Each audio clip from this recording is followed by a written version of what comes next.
हाँ जी, आपने फोन किया था। हाँ जी, मैंने फ़ोन किया था आपको। तो आप अपनी माँ जी को 1 महीने के लिए आश्रम छोड़ना चाहते हैं? हाँ, मैं 1 महीने के लिए अपनी माँ को आश्रम में छोड़ना चाहता हूँ। एक्चुअली क्या है, किसी काम की वजह से मुझे आउट ऑफ इंडिया जाना पड़ रहा है और शहर में हमारा कोई रिश्तेदार भी नहीं है जहाँ मैं माँ को छोड़ दूँ। तो मैंने सोचा क्यों ना माँ को आश्रम में छोड़ देता हूँ, इसी बहाने माँ की देख रेख भी हो जाएगी और हमें भी चिंता नहीं रहेगी। ठीक है, कोई परेशानी नहीं है। माँ जी, आप एक बार आइए, मैं आपको आश्रम दिखा देता हूँ। जाइए माँ, आप आश्रम देख लो।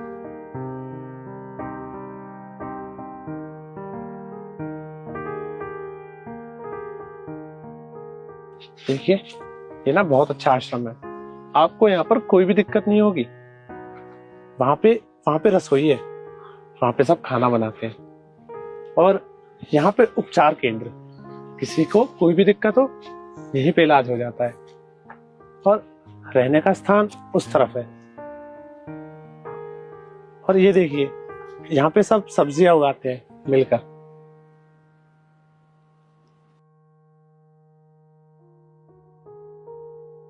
कृष्ण, अब खड़े खड़े देख क्या रहे हो? वैसे ही हम बहुत ज्यादा लेट हो चुके हैं, चलें क्या? अरे इनका ना रोज का काम है, संभाल लेंगे तुम्हारे माँ को, चलो। सुनिए, आपने झूठ क्यों बोला अपनी माँ से? क्या मतलब, आप कहना क्या चाहते हो? हम कहना ये चाहते हैं कि हमने छोटी सी उम्र में सारी दुनिया देख रखी। सारी दुनिया देख रखी बेटा, तुमने अपनी माँ से ये झूठ क्यों बोल दिया? ये कह देते हम लेने ही नहीं आएंगे। अंकल जी, आपसे किसी ने ज्ञान मांगा है क्या?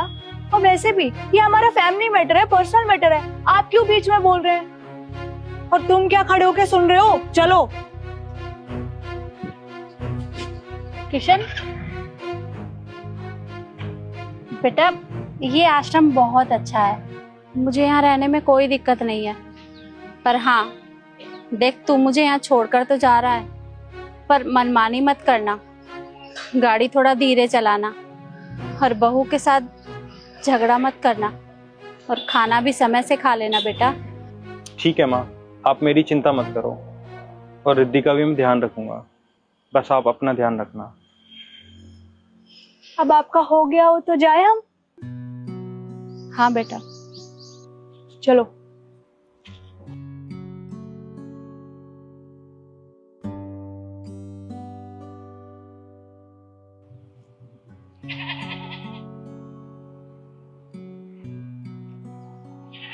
अरे बहन जी, मैं आपसे एक बात कहना चाहता हूँ।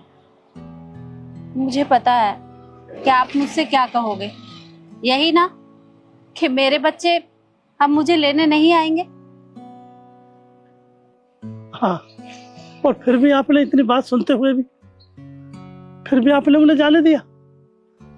माँ हूं ना, और कर भी क्या सकती हूँ। शायद मेरे बच्चों की खुशी इसी में ही है, इसलिए मैंने उन्हें ऐसे ही जाने दिया। इकलौता बेटा है मेरा, उसके सिवाय मेरा इस दुनिया में कोई भी नहीं है। और जब मेरा बच्चा मुझे अपने साथ रखना नहीं चाहता तो मैं उसके साथ लड़ाई झगड़ा नहीं कर सकती। मैं बोझ नहीं बनना चाहती उसके ऊपर, इसलिए मैंने कुछ नहीं कहा और ऐसे ही जाने दिया। ठीक कह रहे बहन जी, एक माँ हो ना, माँ ही जानती है बच्चों के बारे में। मैं भी एक बदनसीब बाप हूँ, मेरे साथ भी ऐसा ही हुआ था बहन जी। मेरे को भी मेरे बहू और बेटा छोड़ने के लिए आए वृद्धाश्रम, बोले आ जाएंगे 2-4 महीने में, लेकिन नहीं, 5 साल हो गए बहन जी, कोई नहीं आया लेने के लिए। बहुत फोन किए मैंने, किसी ने फोन भी नहीं उठाया।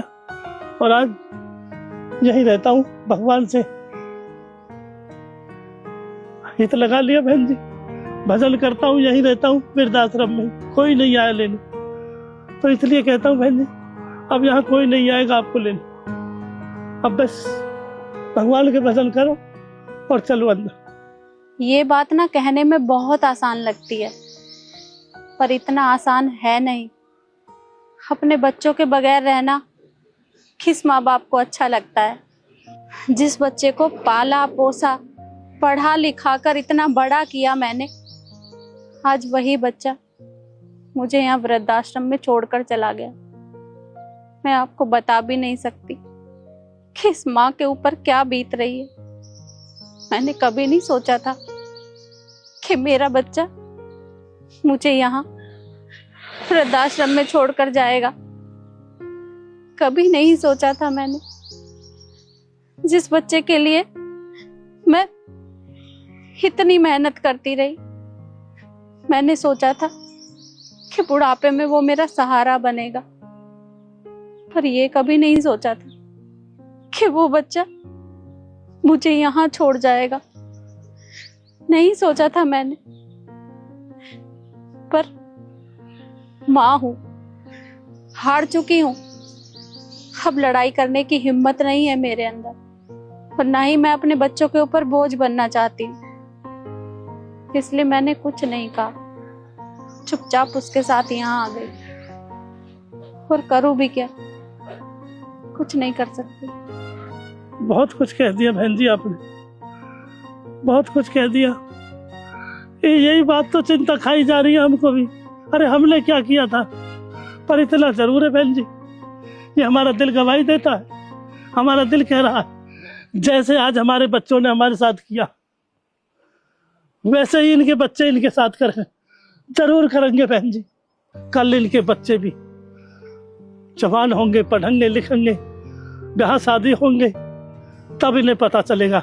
वही बच्चे इनसे कहेंगे, इनकी घरवाली कहेगी बच्चों की, नहीं नहीं पापा जी को वहां छोड़ गाओ, पापा जी ने तो ये कर दिया वो कर दिया, नहीं नहीं अच्छा नहीं लगा। तब देखना बहन जी, इसी जगह आएंगे वो एक दिन, इनके बच्चे भी वृद्धाश्रम में ही डालेंगे इन्हें।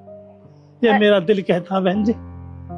अरे नहीं नहीं, आप ऐसा मत कहिए।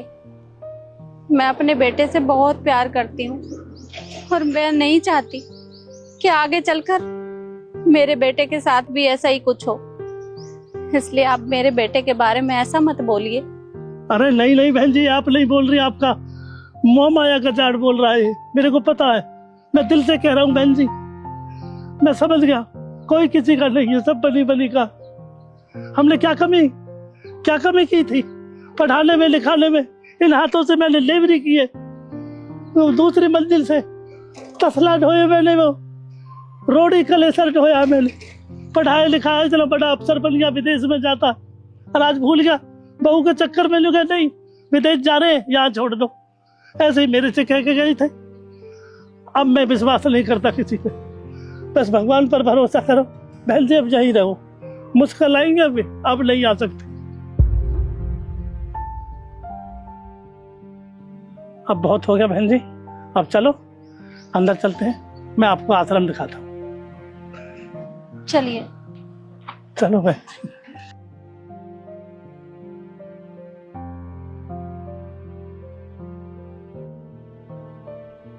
देख रहे थे ना तुम, वो बुड्ढा कितनी बकवास कर रहा था हमारे आगे। अरे एक बात बताओ, हमारे फैमिली मैटर में बोलने वाला वो कौन होता है? और तुम वहां पे ठूठ ऐसे खड़े सुन रहे थे ना उसकी सारी बातें। अरे हमारी माँ है, हम उन्हें वृद्धाश्रम छोड़े या अपने घर पर रखे, वो कौन होता है बीच में बोलने वाला?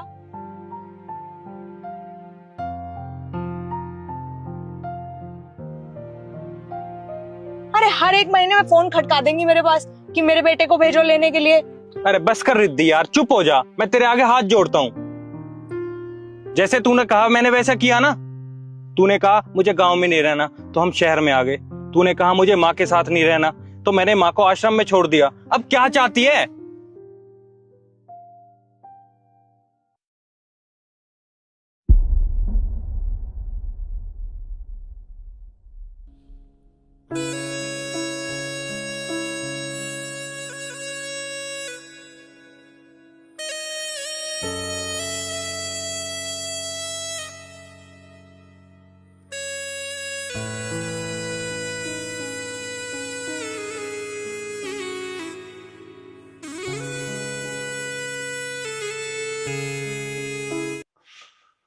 मैडम जी पानी रख दो।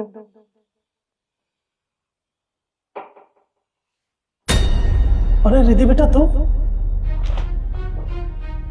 पापा आप यहाँ क्या कर रहे हैं? अरे मैं तो यहाँ नौकरी करता हूँ, पर तू बता तू यहाँ कैसे? आप यहाँ नौकरी करते हैं? मैं यहाँ पे इंटरव्यू देने आई हूँ और आपने मुझे बताया भी नहीं कि आप यहाँ पे नौकरी करते हैं। इंटरव्यू दे ले, ये तो बहुत खुशी की बात है बेटा। खा खुशी की बात है। आपने एक तो मुझे बताया नहीं कि आप यहाँ नौकरी करते हैं, ऊपर से अगर किसी को पता चल गया ना, पता आपको कितनी बेइज्जती होगी मेरी।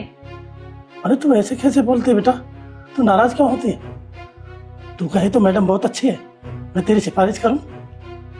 आपसे हाथ जोड़ के रिक्वेस्ट है, मेरी कोई सिफारिश मत कीजिए। आप आपसे एक रिक्वेस्ट है कि अपना मुंह बंद रखना, किसी को पता नहीं चलना चाहिए कि आप मेरे पापा हैं, समझे? ठीक है बेटा, पर तू टेंशन मत ले। तू इंटरव्यू के लिए आई है ना, बढ़िया से इंटरव्यू दे अपना, मैं नहीं बताऊंगा किसी को, ठीक है?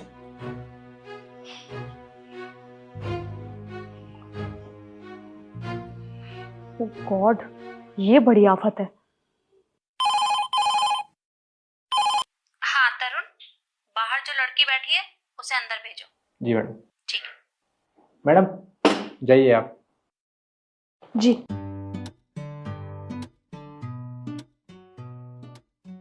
मैं come in? Yes, come in. Please seat.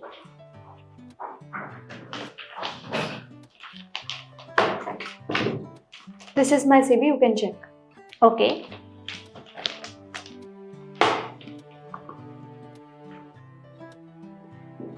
Very good. Qualification तो आपकी काफी अच्छी है, Thank you. बट मैं कुछ पर्सनल क्वेश्चन आपसे पूछना चाहूंगी। Yeah, sure, go ahead. तो बताइए, कौन कौन है आपकी फैमिली में? Actually, मैम, मेरी फैमिली में सिर्फ मेरे फादर हैं। ओके। और क्या करते हैं आपके पापा? मेरे पापा बहुत बड़ी कंपनी में एज अ मैनेजर जॉब करते हैं। ये तो बहुत अच्छी बात है। तो रिद्धि, अगर आपके पापा किसी बड़ी कंपनी में मैनेजर की पोस्ट पे काम कर रहे हैं, तो फिर आप यहाँ कैसे? आप तो अपने पापा के पास काम कर सकती थी। वो एक्चुअली क्या है ना मैम, मेरे पापा नहीं चाहते कि मैं उनकी ऑफिस में जॉब करूं, उनको अच्छा नहीं लगेगा। एक्चुअली क्या है, लोगों की सोच तो आपको पता ही है ना, अगर मैं अपने पापा के ऑफिस में जॉब करूंगी तो लोग ये सोचेंगे कि उनकी बेटी उन पर डिपेंड है, इसलिए वो नहीं चाहते। और वैसे भी मैडम, एक बेटी क्यों चाहेगी कि उसके पापा को किसी भी तरह की बातें सुननी पड़े, वो भी उसकी बेटी की वजह से। तो इसीलिए बस मैं उनके साथ काम नहीं करना चाहती। और वैसे भी ये तो अच्छी बात है ना कि मैं उनके बारे में सोच रही हूँ, तो इसीलिए बस मैं यहाँ पे इंटरव्यू देने आई हूँ। और आपकी ऑफिस के बारे में भी मेरे पापा ने ही मुझे बताया था। ये तो बहुत अच्छी बात है, और आपके पापा की सोच भी बहुत अच्छी है। पर आपकी ये पढ़ाई लिखाई, सारी जिम्मेदारी, ये सब कुछ तो आपके पापा ने ही मैनेज किया होगा। हाँ मैम, मुझे अपने पापा पे बहुत प्राउड है। Okay, very good. आपका इंटरव्यू कंप्लीट होता है, बट मैं आपको इस जॉब पर नहीं रख सकती। आप यहाँ से जा सकती हैं। पर मैम क्यों? आपने अभी बोला कि मेरी सारी क्वालिफिकेशंस ऑन टॉप है, फिर भी आप मुझे रिजेक्ट कर रही हैं, क्या रीजन है? तो मैंने कब कहा कि आपकी क्वालिफिकेशन में कोई कमी है? कमी इनमें नहीं है, कमी है आपकी सोच में। इसलिए आप अपनी सोच बदलिए। मेरी सोच? पर मैम आप ऐसा क्यों बोल रही हैं? मैंने किया क्या है? ठीक है, मैं बताती हूँ। जिस पापा के बारे में आप इतनी बड़ी बड़ी बातें कर रही हैं, मुझे अच्छे से पता है कि आप उनके साथ किस तरह का व्यवहार करती हैं, क्योंकि वो सब कुछ मैंने अपनी आंखों से देखा है।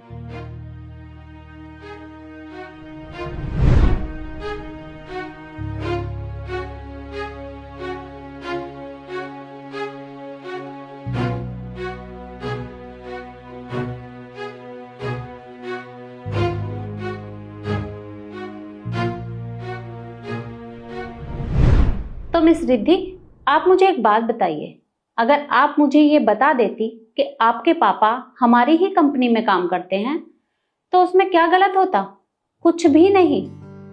आपको पता है, आप आज जो भी कुछ है ना, सिर्फ और सिर्फ अपने पापा की वजह से हैं। उन्होंने आपको पढ़ाया लिखाया, इस काबिल बनाया कि आप इतनी बड़ी कंपनी में इंटरव्यू देने आई हैं। उन्होंने बताया था मुझे कि उनकी एक बेटी है और उसके सपने बहुत बड़े बड़े हैं, और वो चाहते हैं कि उनकी बेटी हर सपना पूरा करे। और आप आप उनके बारे में ऐसी बातें कर रही हैं? अरे मुझे तो समझ नहीं आता कि आप जैसे बच्चों की सोच को हो क्या गया है। अरे जो माता पिता अपने बच्चों के लिए सब कुछ करते हैं, वो बच्चे उनके साथ इस तरह का व्यवहार कैसे कर सकते हैं? और रिद्धि, आपको एक बात बताऊं मैं, पिता एक वृक्ष की तरह होता है। जैसे वृक्ष खुद धूप में रहता है और औरों को छांव देता है, उसी तरह से पिता भी हर पल अपने बच्चों के बारे में सोचता है। उन्हें लगता है कि उनके बच्चों को कभी कोई कमी नहीं आनी चाहिए। और तुम मुझे एक बात बताओ, अगर कल को तुमने कोई मुकाम हासिल कर लिया तो तुम तो उन्हें पहचानने से भी इनकार कर दोगी। और देखिए, मुझे आप जैसे लोगों की यहाँ कोई भी जरूरत नहीं है, तो आप यहाँ से जा सकती हैं। I am sorry. मैम साहब, मैं गलती की माफी चाहता हूँ। मैं बगैर पूछे आ गया हूँ कुछ में। मैम साहब, मैं कुछ कहना चाहता हूँ। जी बोलिए, क्या कहना है आपको? मैम साहब, ये मेरी बेटी है रिद्धि। ये पढ़ाई में बहुत अच्छी होशियार है, बचपन से ही बहुत अच्छी पढ़ी लिखी है। पूरे गांव में फर्स्ट आती है मैडम। पूरे गांव में सबसे होशियार बच्चा है मेरी लड़की। और आज इस मकाम पर पहुंची है। आज इंटरव्यू देने के लिए आई है कंपनी में। तो मैम साहब, मेरी हाथ जोड़ कर प्रार्थना है, मेरी बेटी थोड़ी चंचल है पर काम बहुत करती है। पढ़ाई लिखाई का काम तो झट से कर देती है, बहुत अच्छी पढ़ी लिखी। मेरी हाथ जोड़ के प्रार्थना मैम साहब, इसे नौकरी लगा दीजिए।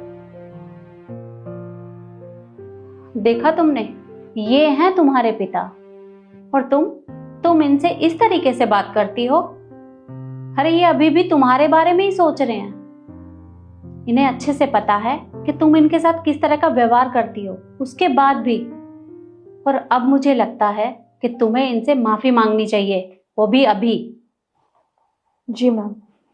पापा, आप मुझे माफ़ कर दीजिए, मैंने आपके साथ बदतमीजी से बात की। I am sorry. अरे नहीं नहीं बेटा, तू तो मेरा अच्छा बच्चा है, बहुत बढ़िया। देखो, मैडम जी का जो काम है लिखाई पढ़ाई का, बहुत होशियारी से करना, बहुत समझदारी से। मैडम जी थोड़ी चंचल है पर पढ़ाई का काम बहुत अच्छा करती है। ये सब काम करेगी, पढ़ाई लिखाई का तो झट से कर देगी, बढ़िया, मुझे विश्वास है। वैसे एक बार नौकरी दे दीजिए तो मेरी ज़िंदगी भी सफल हो जाएगी। मैम साहब, आपका बहुत बहुत धन्यवाद। तुम कल से ऑफिस ज्वाइन कर सकती हो। Thank you so much ma'am, thank you. पर हाँ रिद्धि, ये मत समझना कि ये जॉब तुम्हें तुम्हारी वजह से मिल रही है, बल्कि ये जॉब मैं तुम्हें सिर्फ इसलिए दे रही हूँ क्योंकि ये तुम्हारे पिता हैं, समझी तुम? और मैं एक बात और समझाऊंगी, आगे से अपने पिता से कभी भी इस तरह का व्यवहार मत करना, कभी भी ऊंची आवाज में बात मत करना इनसे। आपको कभी शिकायत का मौका नहीं मिलेगा। तो ठीक है, कल ठीक 9 बजे आ जाना। जी।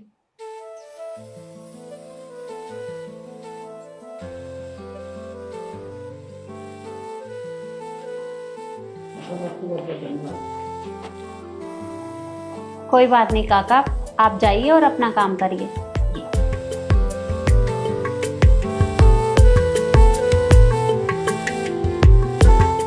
गंगा, तेरा ससुराल तो तेरे मायके से भी ज्यादा गरीब है। रिद्धि, एक काम करते हैं, अंदर बैठ के बातें करते हैं। कहाँ बैठाएगी तू? जब तुझे पता था कि मैं यहाँ पे आ रही हूँ तो एक चेयर का इंतजाम नहीं कर सकते थे? एनीवेज, मैं यहाँ पे अपनी शादी का कार्ड देने आई, जरूर आना। कॉन्ग्रेचुलेशंस, फाइनली तेरी शादी हो रही है, मैं जरूर आऊंगी। आप दोनों दोस्त बात कीजिए, मैं पानी लेकर आती हूँ। वैसे गंगा, तू पैदाइशी गरीब है और ससुराल तो ढंग का सिलेक्ट कर सकती थी ना तू। क्या खराबी है? और वैसे भी तो ये सब बातें क्यों कर रही है? ये सब छोड़ ना, कुछ और बातें करते हैं। कितने टाइम बाद मिले हैं हम। क्या बातें करेगी तू? ना तेरे पास कुछ है, ना तेरे पास रहने की कोई अच्छी जगह है। क्या बात करूं मैं तुझसे? हाँ, वैसे मुझे ना बहुत बुरा लग रहा है तेरे को देखकर कि तेरी ये हालत है। हाँ, तुझे याद है एक बार वो मैं एक ड्राइवर के साथ यहाँ पर आई थी। मेरा ड्राइवर महेश नाम था उसका। उसने ना अभी नया मकान लिया है और अच्छे खासा पैसों वाला है वो। उसको अच्छी सैलरी देते हैं हम। एक काम कर, तो अपने पति को डिवोर्स देके उससे शादी कर ले, अच्छा रहेगा तेरे लिए।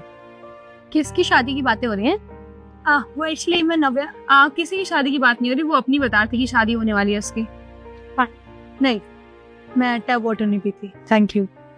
कहाँ थे गंगाम? हाँ, मैं बता रही थी ना कि मेरा एक ड्राइवर है। वैसे एक बात बता कि तू अभी भी वहीं पे रहती है कि कहीं और शिफ्ट हो गई है, और तुम्हारी शादी किससे हो रही है? बाय द वे, तेरा पति क्या करता है? मैंने तो तुझसे पूछा ही नहीं। वो यहाँ पास में एक फैक्ट्री है, वहाँ पे सिक्योरिटी गार्ड की जॉब करते हैं। ओ, चौकीदार है। ये सब छोड़, मैं अगले हफ्ते ना टेलर भेज दूंगी आपके घर पे, अपने मेजरमेंट्स दे देना आप लोग। टेलर किस लिए? अरे मेरी शादी 5 स्टार होटल में है, ऐसे फटीचर बन के नहीं आना है। और वैसे भी तू जानती है ना मेरे पापा कितने रेपुटेटेड पर्सन है, ऊंचे लोगों के साथ उठना बैठना है उनका। तो तू ऐसे आएगी तो मेरी बेइज्जती होगी ना, इसीलिए बस मैं कह रही हूँ टेलर भेज दूंगी, अपने मेजरमेंट्स दे देना आप लोग।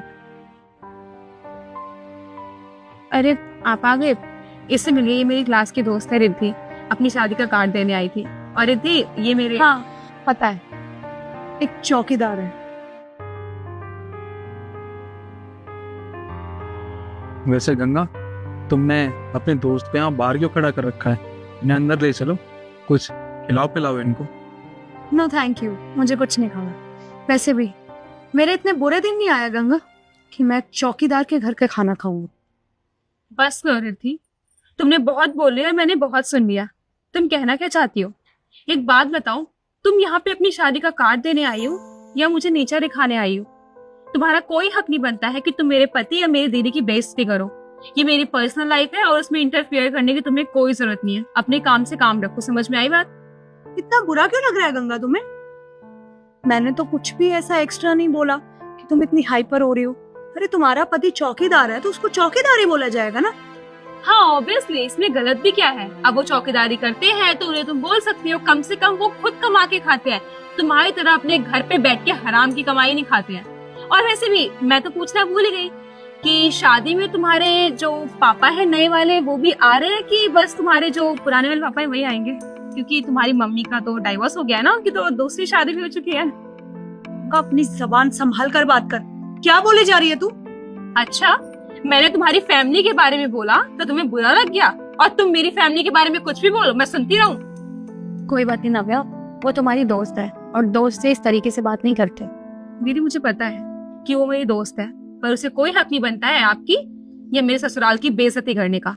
और वैसे भी मुझे एक बात बताओ, तुम में पहले में और अब में फर्क ही क्या है? तुम पहले भी अपनी सो कॉल्ड ईगो को लेके घूमती थी और आज भी तुम यही कर रही हो। तुम्हें सिर्फ अपनी अमीरी का शो ऑफ करना आता है, वो भी उस अमीरी का जो तुमने अपने खुद के पैसों से अर्न की ही नहीं है, वो तुम्हारे बाप के पैसे जिस पे तुम पल रही हो आज तक। और वैसे भी तुम अपने बॉयफ्रेंड्स के बारे में क्या बोलना चाहोगी? तुम्हारे तो कितने सारे बॉयफ्रेंड्स रह चुके हैं, अब पता नहीं ये कौन सा वाला जो तुमसे शादी कर रहा है, और कितना अनलकी है ना बेचारा। तुम्हारी ये रियलिटी उसको पता ही नहीं होगी कि तुम कितनी कलेशी लड़की हो। और वैसे भी तुम क्या दूसरों की इज्जत करोगी? तुम तो अपनी फैमिली की भी इज्जत करना नहीं जानती हो। जिसे लोगों से बात करने की तमीज नहीं है, वो भला क्या घर बसाएगी अपना? तुम्हें एक ही एडवाइस देना चाहूंगी कि तुम्हारी शादी हो रही है ना, कम से कम अब सुधर जाओ। तुम्हारे आगे की जो लाइफ है ना वो बन जाएगी, वरना तुम्हारा भी वही हाल होगा तुम्हारी मम्मी का हुआ है। समझ में आई बात? तू कुछ ज्यादा नहीं बोल रही है गंगा? तुम जैसे गरीब लोगों की ना यही प्रॉब्लम होती है, थोड़ा सा कुछ कह क्या दो इमोशनल होने लग जाओगे। तेरे पास वैसे भी कुछ नहीं है, और अकड़ तू मुझे इतनी दिखा रही है कि तू कितनी बड़े इंसान है ना? तुम अमीर लोगों की भी ना यही प्रॉब्लम होती है कि तुम्हें सिर्फ अपनी अमीरी का शो ऑफ करना आता है। और वैसे भी हम गरीब जरूर हैं, पर हमारी फैमिली एक साथ रहती है। इवन हम शाम को खाना भी एक साथ ही खाते हैं, पर हमारे पास बात करने के लिए लोग हैं। भले हमारा घर बहुत छोटा है, पर यहाँ पे हम बहुत खुशी खुशी रहते हैं। और तुम्हारा क्या? हाँ, तुम अपने महल जैसे घर में भी बेचारी अकेली रह जाती हो, तुम्हारे पास कोई भी नहीं जिससे तुम बात कर सको। ऐसा कुछ भी नहीं है, आई समझ। मैं बिल्कुल ठीक हूँ और अपनी लाइफ में बहुत खुश हूँ, तो तुम्हें ज्ञान देने की कोई जरूरत नहीं है। आई होप कि तुम आगे भी ऐसे सही रहो, पर जो तुम्हारा ये रवैया है ना, इसके चलते ना तुम कभी अपनी लाइफ में कुछ भी अचीव नहीं कर सकती हो। और सबसे बड़ी बात, ये पकड़ो अपना कार्ड, हमें कोई इंटरेस्ट नहीं है तुम जैसे घटिया और गिरे हुए लोगों की शादी में आने का। तू ना जिंदगी भर यही सड़ेगी। Thank you so much.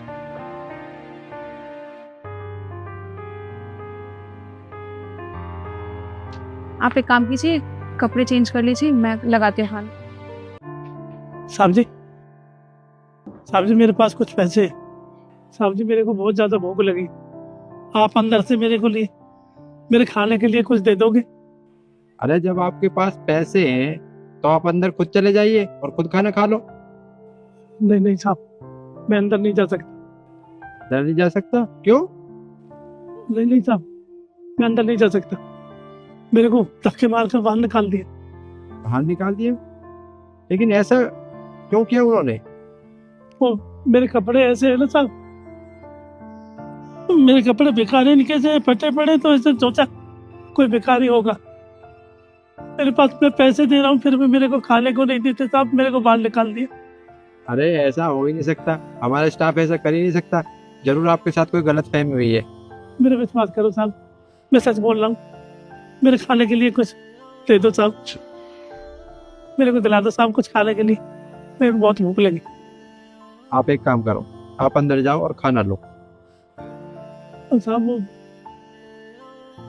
नहीं साहब, मैं आपसे कह रहा हूँ, आप मेरे कहने से आप अंदर जाइए और जाकर खाना ऑर्डर कीजिए, जाइए। ठीक है साहब, आप कहते हैं तो मैं जाता हूँ।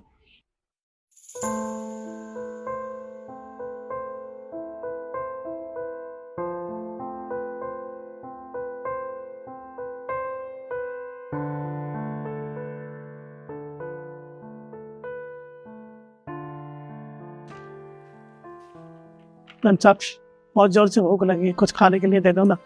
तू फिर से आ गया? तुझे मैंने क्या कह के यहाँ से भगाया था? नहीं, ये तुम जैसे फटीचरों के लिए खाना यहाँ पर समझ में नहीं आता तुमको। चलो निकलो यहाँ से बाहर। आ जाता है मुंह उठा के, निकल। जाना शक्ल के देख रहा है? मैडम जी दे दीजिए ना, बहुत भूख लगी है, अब पैसे भी है मेरे पास। अरे तू इन चिल्लर का मैं क्या करूँ? तुझे कितनी बार कहा है ये बहुत बड़ा रेस्टोरेंट है और यहाँ पे इतने से कुछ नहीं मिलता है, यहाँ पानी भी नहीं मिलेगा तुझे। अरे बाहर जा जाके भीख मांग। अरे जा ना यार, दिमाग जगह से।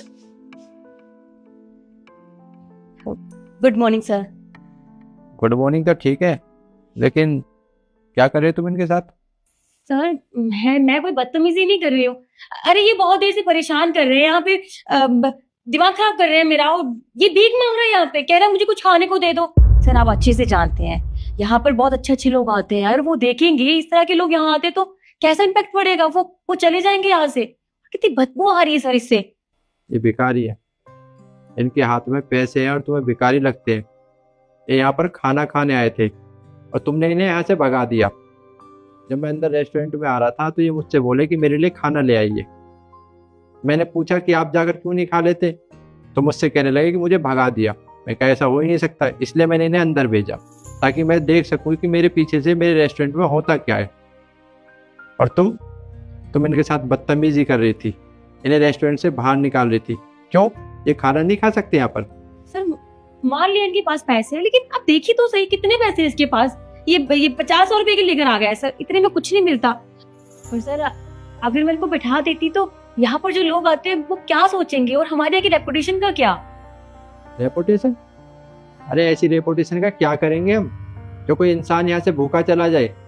रेपुटेशन बनाने से नहीं बनती, रेपुटेशन अपने आप बन जाती है। अरे क्या फायदा है ऐसी रेपुटेशन का जब कोई इंसान यहाँ से भूखा चला जाए? क्या हमारे रेस्टोरेंट के बाहर कहीं पर लिखा है यहाँ पर सिर्फ अमीर लोग खाना खा सकते हैं, गरीबों के लिए कोई जगह नहीं है? नहीं सर। तो फिर तुम इनके साथ ऐसा भेदभाव क्यों कर रही हो? चाहे खाना नहीं खा सकते? क्या है यहाँ पर फ्री में खाना खाने आए? तुम्हारी हिम्मत कैसे हुई इन्हें धक्का देकर बाहर निकालने की? Sorry sir. सॉरी तो ठीक है, लेकिन आज के बाद में ऐसी गलती दोबारा ना हो जाए, वरना तुम्हें नौकरी से निकाल दूंगा। अब एक काम करो, ये जो भी खाना खाए वो खाना खिलाओ और खाने का बिल तुम पे करोगे। हाँ, तुमने गलती की है, तुम्हारी गलती की यही सजा है, और दोबारा की तो तुम्हें नौकरी से निकाल दूंगा। Okay sir. चलें अंकल जी, आप बैठिए, आइए।